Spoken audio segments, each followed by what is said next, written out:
গরু বা খাসির মাংস বা রেড মিট এগুলো নিয়ে আমরা অনেক কথা বলি, যে আমরা বলি যেগুলো ক্ষতিকর, এগুলোকে আমাদেরকে কম খেতে হবে। অনেকে বলেন যে গরু খাসির মাংস খাওয়াই যাবে না।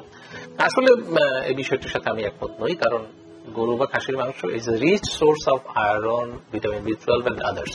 এবং যারা এই ধরনের খাবার খান না, যাদেরকে আমরা বলি ভেজিটেরিয়ান, এই ভারত উপমহাদেশে অনেকেই ভেজিটেরিয়ান আছে, বাংলাদেশেও আছে। তো ভেজিটেরিয়ানদের কিন্তু রক্ত স্বল্পতায় ভোগার একটা প্রবণতা থাকে। এর কারণ হচ্ছে যে তারা পর্যাপ্ত পরিমাণে আয়রন পান না, এবং তারা ভিটামিন বি12, ফলিক অ্যাসিড এগুলো থেকে বঞ্চিত হন।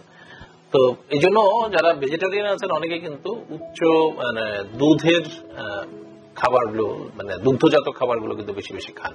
তারা মাখন খান, ঘি খান, দুধ খান বেশি করে।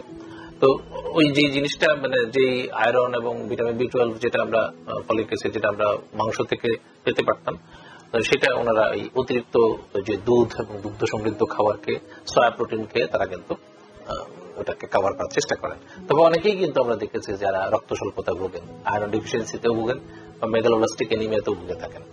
তো এই জন্য একেবারে গরু মাংস, খাসি মাংস খাওয়া যাবে না আমি সেটা বলবো না, খেতে হবে। কারণ উচ্চমাত্রার প্রোটিন এবং তাদের এই যে আয়রন এবং ভিটামিন গুলো আমরা তাদের ভিটামিন বি12, ফলিক অ্যাসিড এগুলো আমরা এইসব খাবার থেকে পাই, সেটি তো আমাদের লাগবে। তবে পরিমিত মাত্রায় খেতে হবে। অতিরিক্ত খেলে যেটা হবে যে এগুলো আসলে আমাদের রক্তে কোলেস্টেরলের মাত্রা, ট্রাইগ্লিসারাইডের মাত্রা এগুলো বাড়িয়ে দেয়।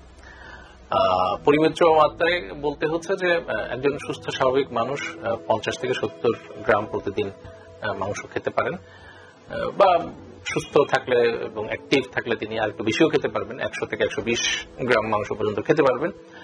তবে মাংসের বিকল্প প্রাণীজ আমিষ তো আছেই, যেমন মাছ কিন্তু খুব ভালো, সেটা বেশি করে খাওয়াই ভালো। মাংস আমাদের যতটুকু সম্ভব আমরা কমিয়ে খাবো, একেবারে খাবো না সেই পরামর্শ আমি কখনই দিই না, খাবো।